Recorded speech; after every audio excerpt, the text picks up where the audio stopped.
Victimology is a social science wherein researchers are interested in trends surrounding the interpersonal details around certain victims, as well as the demographics that they might belong to and why they might have been on the receiving end of a particular crime. Victimologists might approach someone who's been on the receiving end of any kind of criminal activity and ask them questions about the consequences of their crime, who they knew that might be related to the perpetrator, and any other objective details surrounding the case. That makes them different from psychologists, where they might approach the victim and ask them how they can help them get through the case, or a lawyer who might ask them what details are most important to represent them.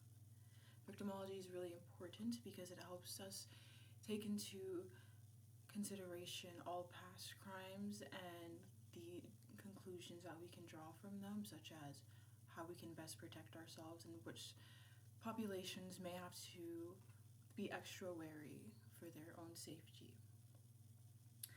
Victimologists also have to take into consideration some very tough topics because there's not necessarily always a very black and white distinction between who is the victim and who is the perpetrator. The textbook is a great example of gang violence.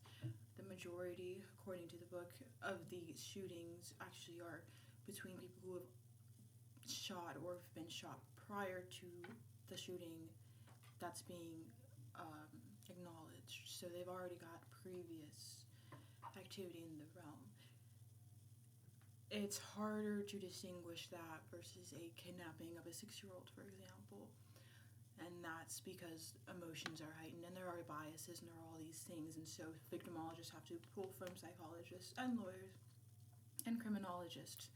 The textbook even explains that victimologists will do research and ask criminals why they did certain things so that they can use that to better aid their work.